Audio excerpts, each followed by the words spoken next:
नमस्कार साथियों। आज हिंदी दिवस है। आप सभी को हिंदी दिवस की ढेर सारी शुभकामनाएं और बधाई।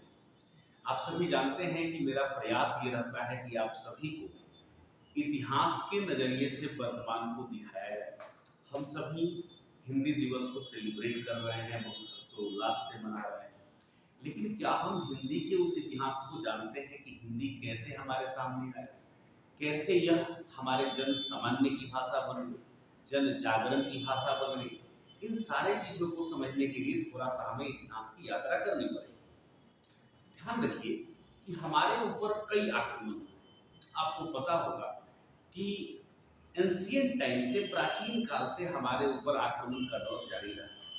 यूनानियों के आक्रमण हुए, शक आए, कुषाण आए, पार्थियन आए, पहल्लव आए, ये सभी आए।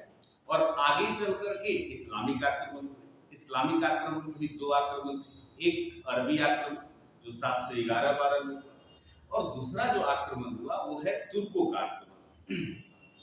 तुर्कों का पहला आक्रमण जो हुआ वो महमूद गजनी के नेतृत्व में हुआ, लेकिन महमूद गजनी के नेतृत्व के आक्रमण ने भारत में किसी शासन को स्थापित नहीं किया, लेकिन उसी साम्राज्य में या उसी क्षेत्र में एक वंश स्थापित हुआ जिसे हम गोर साम्राज्य या गोर वंश कहते हैं।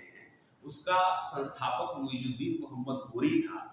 तो गोरी जब भारत आया तो उसकी नियति यही थी कि भारत में एक शासन व्यवस्था स्थापित। तो ये जब आक्रमण करके आया, इसी के क्षेत्र पर इसने जिस तरह से भारत के क्षेत्र को जीता, जीतने के बाद उस क्षेत्र पर एक दिल्ली सल्तनत की स्थापना हुई।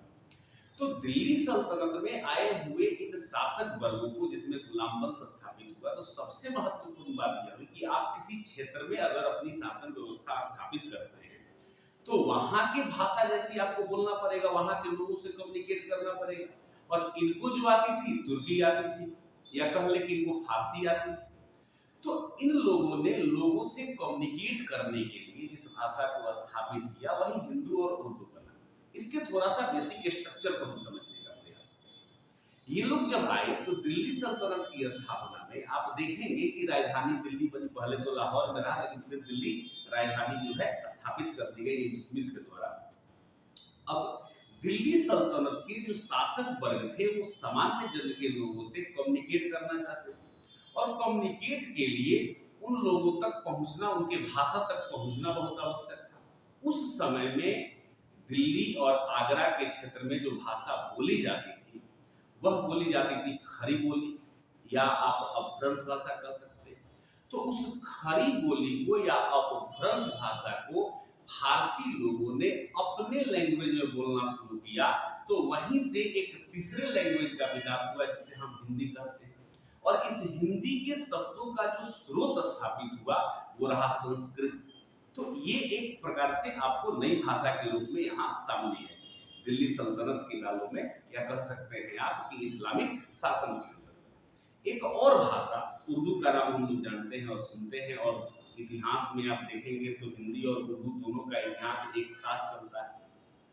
उर्दू इसी तरह से फारसी भाषा और खरी बोली के मिलने से बनी, लेकिन इसमें महत्वपूर्ण बात यह था कि शब्दावली का जो इसका स्रोत था वह फारसी था। जैसे हमने आपको बताया कि हिंदी में जो शब्द का स्रोत था वह क्या था, संस्कृत था, और इसमें जो शब्द का स्रोत था, शब्दावली का स्रोत था, वो फारसी था।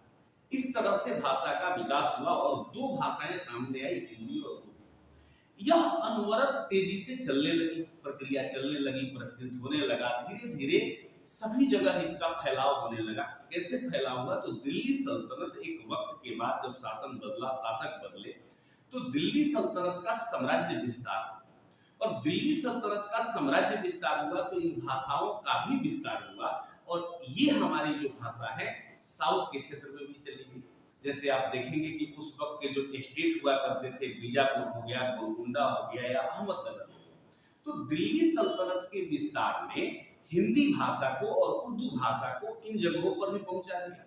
अब आपको जानकर हैरानी होगी कि बीजापुर, गोलकुंडा और अहमदनगर के राजभाषा के रूप में जो है हिंदी पहले स्थापित हुई। इसके बाद अब मुगल आ गए। मुगल आए तो मुगलों का धीरे धीरे जब पतन शुरू हुआ, मुगलों ने भी फारसी भाषा को ही प्रश्रय दिया। तो जब मुगलों का पतन शुरू हुआ तो उस मुगलों के शासन पर जो नई शासन व्यवस्था स्थापित हुई वो अंग्रेजों की शासन व्यवस्था स्थापित हुई। जब अंग्रेजों का शासन स्थापित हुआ तो उन लोगों ने जो है हिंदी और उर्दू इन दोनों के साथ भारत में भेदभाव या कह सकते हो कि बांटो और राज करो की नीति को इम्प्लीमेंट कर दिया। इन लोगों ने भारत में सांप्रदायिकता के एक नए स्वरूप को भाषा के रूप में भी दिखाना शुरू कर दिया। यानी कि अंग्रेजों ने जो है हिंदी को हिंदुओं की भाषा मान ली और मुसलमानों का जो है उर्दू भाषा के रूप में उनको पहचान दे दिया। इसके पहले किसी भी रूप से हिंदी और उर्दू में हमारे पास भेद नहीं था या हम ये नहीं मानते थे कि यह मुसलमानों की भाषा है और यह हिंदुओं की भाषा है। अंग्रेजों ने फूट डालो और राज करो की नीति के तहत ये बातें है। अंग्रेजों ने इस नीति के तहत ही आपको पता होगा कि जब भारत में विवाद छिड़ा कि अंग्रेजी शासन में भारत की शिक्षा व्यवस्था या सिस्टम का जो है क्या रूपरेखा होगा और किस भाषा से संचालित होगी, तो दो प्रकार के विचारधाराओं में जो है एक जंग छिड़ गई। वो दो प्रकार की विचारधारा क्या थी आपने सुना होगा, आंग्ल विवाद और आपको प्राच्य विवाद। तो आंग्ल और प्राच्य विवाद में प्राच्य विवाद के जो समर्थन में लोग थे उनका मानना और उनका कहना यह था कि देखिए ऐसी स्थिति है कि हमारी जो पौराणिक भाषा है, हमारे जो पौराणिक ग्रंथ है, उस आधार पर हमको शिक्षा मिलना चाहिए। और जो आंग्ल भाषा के समर्थक लोग थे उनका कहना था कि नहीं, जो नई भाषा या अंग्रेज जो रिसर्च करके जो तय करेंगे, जैसे उनका कहना था कि अंग्रेजी भाषा में आप हमको शिक्षा दीजिए तो ज्यादा जाकर के विकास होगा। इस टाइप के दो प्रकार की मानसिकता वाले लोग थे। अंग्रेजों को एन केन प्रकारे भारत की मानसिकता को गुलाम करना था। शारीरिक गुलाम निश्चित रूप से गुलाम का एक रूप हो सकता है, लेकिन जब तक मानसिक गुलाम नहीं बनाया जाए तब तक वह गुलामी का सही प्रतीक नहीं माना जा सकता। और गुलाम बनाने के लिए आपको हर एक दृष्टिकोण से गुलाम बनाना पड़ेगा। हमने आपको कई बार जिक्र किया है कि किसी भी व्यक्ति की पहचान किसी एक क्षेत्र से नहीं लगाई जा सकती है या किसी उसका पहचान का जो है एक आधार नहीं हो सकता है। जैसे आपका पहचान अगर हम मान लें तो आपका नाम भी एक पहचान है, आपका क्षेत्र भी एक पहचान है, आपकी भाषा भी एक पहचान है। जैसे एग्जाम्पल के तौर पे आपको बताना चाहेंगे हम कि उत्तर भारत में अगर मान के चलिए कि बिहार का कोई मुसलमान है और वो तमिल में जाकर के यानी कि तमिलनाडु में या केरला में जाकर के जब रहना शुरू करेगा तो वो अनकंफर्टेबल फील करेगा। वो बिहारी हिंदू के साथ जो है ज्यादा कंफर्टेबल होगा, जबकि केरला के मुसलमान के साथ वो ज्यादा कंफर्टेबल नहीं होगा। ये उसकी क्षेत्रीयता की बात है। उसका जो है सब कुछ एक जो है पहचान, पूरा जो क्रिएटिव पहचान है वहां जाकर खो जाएगा। केवल एक पहचान मैच करेगा कि वो उसका रिलीजन दूसरे रिलीजन से मैच कर रहा है, बाकी सारे पहचान वो खो देगा। तो इस तरह से उसके साथ समस्याएं होनी शुरू हो जाएगी। कहने का मेरा आधार यह है कि अंग्रेजों ने यहीं से फूट डालो और राज करो की नीति शुरू की। और अंग्रेजों की एक शिक्षा नीति जो आप पहले ही जानते हैं, मैकाले की शिक्षा नीति। मैकाले की शिक्षा नीति के पहले, क्योंकि मैकाले की शिक्षा नीति के बाद ही यह पूरी तरह से प्रयास किया गया कि भारतीय शिक्षा को अंग्रेजी में दी जाए। उसके पहले अंग्रेजों ने जो नीति अपनाई थी तो उसमें उर्दू को थोड़ा ज्यादा महत्व दे रहे थे। और 1935 के पहले अवध हो गया, मध्य प्रांत हो गया, बिहार हो गया, इन सारे क्षेत्रों में अदालतों की भाषा उर्दू रखी गई थी। आज भी आप लोग जब पुराने दस्तावेज निकालेंगे 1935 के पहले का तो आपको पता लगेगा कि सारे उर्दू में लिखे हुए हैं। बिहार हो गया, मध्य प्रांत हो गया, अवध हो गया, इन सारे क्षेत्रों के। खैर, अब मैकाले की शिक्षा नीति है। मैकाले ने ये कहा, जब मैकाले भारत आए उस वक्त यहाँ के गवर्नर जनरल जो है भारत के विलियम बेंटिंग थे और उन्होंने ही उनको बुलाया था।